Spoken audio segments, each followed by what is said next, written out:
નમસ્કાર વિદ્યાર્થી મિત્રો, એમજે ટ્યુશન ક્લાસીસમાં ફરીથી તમારા બધાનું હાર્દિક સ્વાગત છે। આજે આપણે ધોરણ 11 અને જેનું ચેપ્ટર નંબર 4 આંકડાશાસ્ત્ર વિષય જેનું સ્વાધ્યાય 4.2 વિશે ચર્ચા કરવાના છે। આના પહેલા વિડિયોની અંદર આપણે સ્વાધ્યાય 4.1 વિશે ચર્ચા કરી ચૂક્યા છીએ। જો વિડિયો તમે ના જોયો હોય તો જોઈ લેજો। અને જે વિદ્યાર્થીઓ અમારી ચેનલ પર નવા હોય તો અમારી ચેનલને સબસ્ક્રાઇબ કરજો, વિડિયોને લાઈક કરજો અને આગળ શેર કરતા રહેજો। તો એની અંદર સ્વાધ્યાય 4.2 ની અંદર દાખલા નંબર 1 જોઈએ। એમાં શું કીધું છે, એક નિશાનબાજ એક સ્પર્ધાની પૂર્વ તૈયારી કરતી વખતે છેલ્લા 10 પ્રયત્નોનું તેનું નિશાન નીચે જણાવેલ અંતર મીમીથી ચૂકી જાય છે। તો આ માહિતી પરથી નિશાન ચૂકના માપનું ચતુર્થક વિચલન અને ચતુર્થક વિચલન શોધવાનું છે। હવે અહીંયા આપણને અવલોકનો આપેલા છે, એટલે કે અવલોકનની સંખ્યા એટલે કે x ની કિંમત આપેલી છે। તો મેં તમને પહેલા કીધું હતું કે મધ્યસ્થ હોય, દશાંશક હોય કે શતાંશક હોય, પહેલા માહિતીને શું કરવાની, ચડતા ક્રમમાં ગોઠવવાની। તો આની પહેલા આપણે શું કરવું પડશે, ચડતા ક્રમમાં ગોઠવવી પડશે। તો ચડતા ક્રમમાં ગોઠવશું તો સૌથી પહેલા નાની માહિતી કઈ છે, 15, 18, 20, 24, 25, 27, 32, 35, 36, પછી 41। એટલે આપણને કેટલી આપેલી છે, 10। હવે આ માહિતી આપણે ચડતા ક્રમમાં ગોઠવા પછી જ આપણે Q1 મેળવવાના, ચતુર્થક વિચલન મેળવવાનું કીધું હોય તો પહેલા તમારે શું મેળવવું પડે, Q1 અને Q3। તો Q1 મેળવવા માટે સૂત્ર n1 કૌંસની અંદર n+1 છેદમાં શું આવશે, 4 માં અવલોકનની કિંમત। તો 1 10 વત્તા 1 ભાગ્યા કેટલા કરશું, 4। તો કેટલો જવાબ આવે, 11 ભાગ્યા 4 2.75। તો એનો મીનિંગ કે બીજું અવલોકન સમજાય, પહેલા લખવાનું અને Q1 બરાબર શું લખશું આપણે, બીજું અવલોકન કેટલું છે, 18, તો અહીંયા 18 લખશું, વત્તા શું આવશે, 0.75। હવે 20 માંથી 18 શું કરવાના, બાદ કરવાના, એટલે કે ત્રીજા માંથી બીજું શું કરવાનું, બાદ કરવાનું। તો 18 વત્તા 0.75 અને ગુણ્યા કેટલા કરવાના, 2, 1.5। એટલે આપણને મળશે Q1 19.5। આ મળી ગયા Q1। હવે મેળવશું આપણે Q3।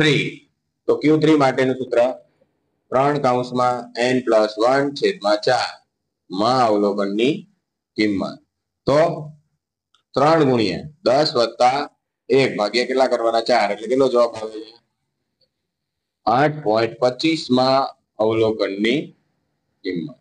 તો અહીંથી જોવાનું આઠમું અવલોકન કયું થાય છે, 1, 2, 3, 4, 5, 6, 7 અને 8। તો 8.25 કીધું હતું, તો આપણને આઠમું અવલોકન કેટલું મળે છે, 35। તો 35 વત્તા અહીં લખી નાખવાનું Q3 બરાબર 0.25। એમાંથી 9 માંથી શું કરવાનું છે, 35 શું કરવાના, બાદ કરવાના, 36 માઇનસ કેટલા કરવાના, 35। તો 35 વત્તા કેટલા થશે, 0.25 થશે। તો આપણને Q3 બરાબર મળશે 35.25। આ મળી ગયા આપણને Q3। હવે આપણને એને ચતુર્થક વિચલન એટલે શું થાય, QD। તો QD મેળવવા માટેનું સૂત્ર શું છે, Q3 માઇનસ Q1 છેદમાં 2। તો Q3 આપણને 35.25 મળે છે અને Q1 આપણને 19.5 ભાગ્યા કેટલા કરશું, 2। કેટલો જવાબ આવે છે બાદબાકી કરતા, તો ચતુર્થક વિચલન આપણને કેટલા મળે છે, 7.88। આ તો આપણે QD એટલે કે ચતુર્થક વિચલન। હવે શું મેળવવાનું કીધું છે એને, ચતુર્થક વિચલાંક। તો ચતુર્થક વિચલાંક મેળવવા માટે એનું માટેનું સૂત્ર શું છે કે Q3 માઇનસ Q1 છેદમાં Q3 પ્લસ Q1. તો આપણને Q3 માઇનસ Q1 એટલે કે 35.25 માઇનસ 19.5 ભાગ્યા 35.25 વત્તા 19.5. તો આ બંનેનો બાદબાકી કરો તો કેટલા આવે છે? 35.25 માંથી 19.5 બાદ કરીએ તો કેટલા આવે? 15.75 અને આ બંનેનો સરવાળો 54.75. બંનેની ભાગાકાર કરશો એટલે આપણને ચતુર્થક વિચલાંક કેટલો મળે છે? 0.29. આ હતો આપણો દાખલા નંબર 1. હવે જોઈએ દાખલા નંબર 2.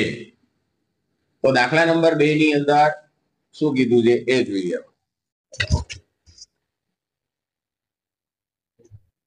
તો દાખલા નંબર 2 ની અંદર કીધું છે કે એક શાળામાં 43 વિદ્યાર્થીઓના મેળવેલ ગુણ નીચે આપેલી આવૃત્તિ વિતરણ પરથી ગુણનો ચતુર્થક વિચલન અને ચતુર્થક વિચલન શોધો.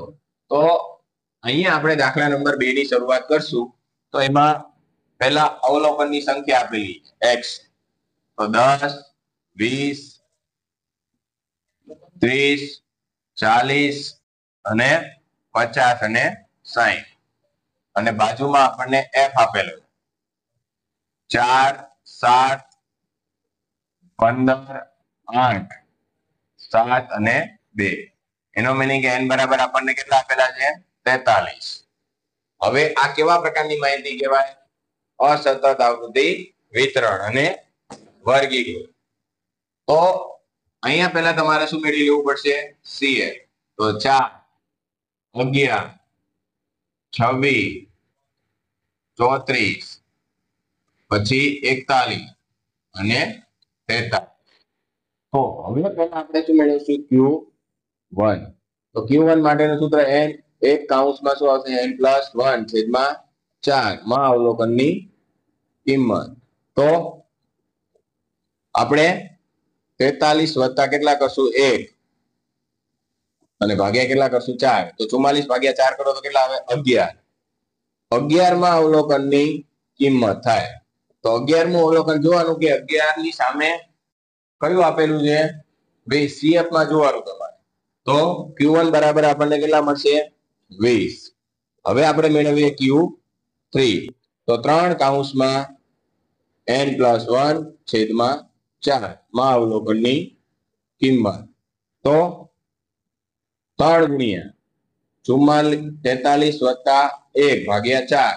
તો 44 ભાગ્યા 3 એટલે કે કેટલા આવશે? 11. 11 ગુણ્યા તમે 3 કરશો એટલે કેટલા મળશે?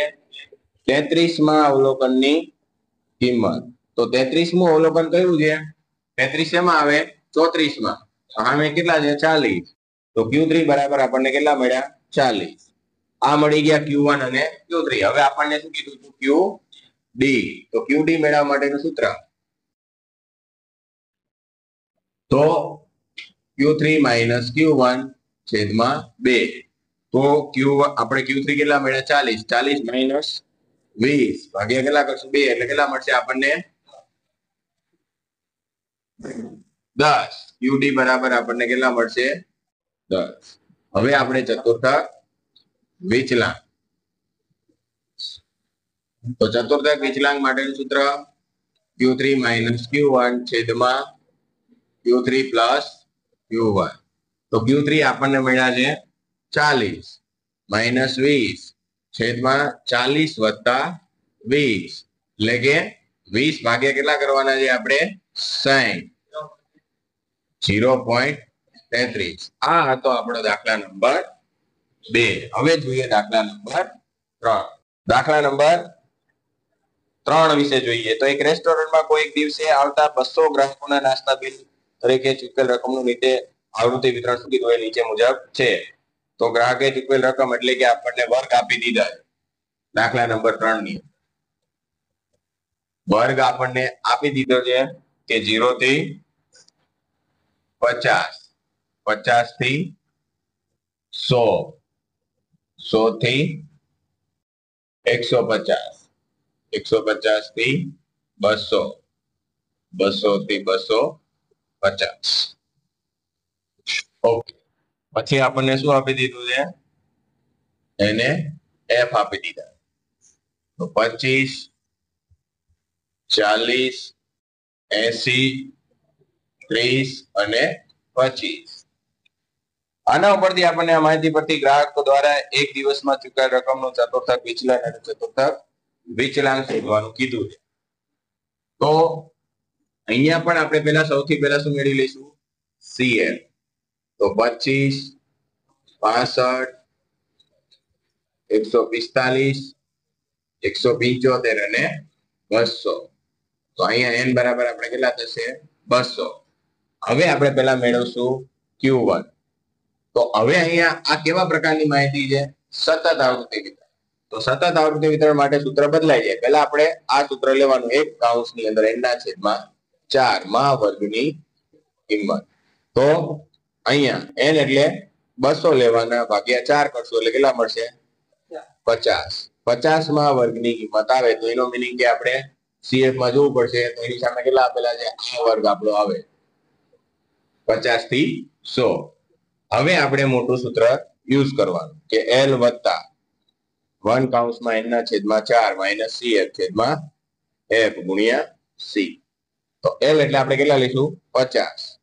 અને અહીંયા 50 માઇનસ CF એટલે કેટલા લઈશું આપણે? 25 અને છેદમાં 40. કેટલાનું અંતર છે? 50 નું અંતર છે એટલે ગુણ્યા કેટલા કરશું આપણે? 50. તો કાંઈ કરવાનું નહીં, ડાયરેક્ટ જ કરવાનું છે. 50 વત્તા શું કરવાનું? 50 માંથી 25 બાદ કરો, એને ગુણ્યા 50 કરવાનું, ભાગ્યા કેટલા કરવાના? 40. તો 31.25 મળશે. તો આપણે Q1 બરાબર 81.25 આ મળી ગયા આપણને Q1. હવે આપણે મેળવશું Q3. તો Q3 માટેનું સૂત્ર 3 કૌંસમાં n ના છેદમાં 4 માં વર્ગની કિંમત. તો 3 ગુણ્યા 200 ભાગ્યા 4 તો કેટલા આવશે? તો આપણને મળશે 150 માં વર્ગની કિંમત.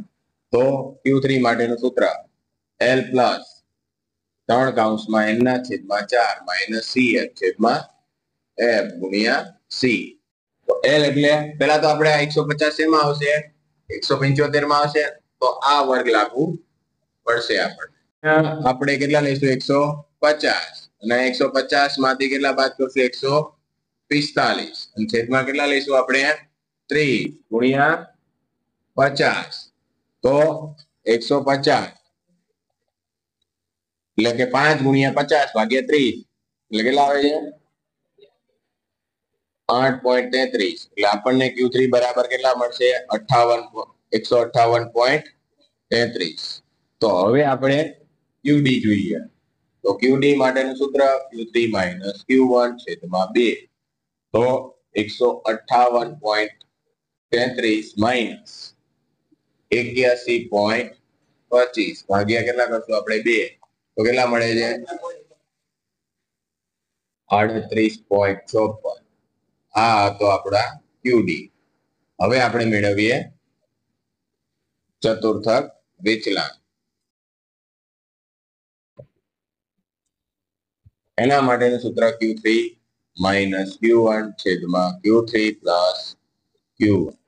તો આપણે 158.33 માંથી 81.25 બાદ કરીએ અને આ બંનેનો સરવાળો 158.33 વત્તા 81.25.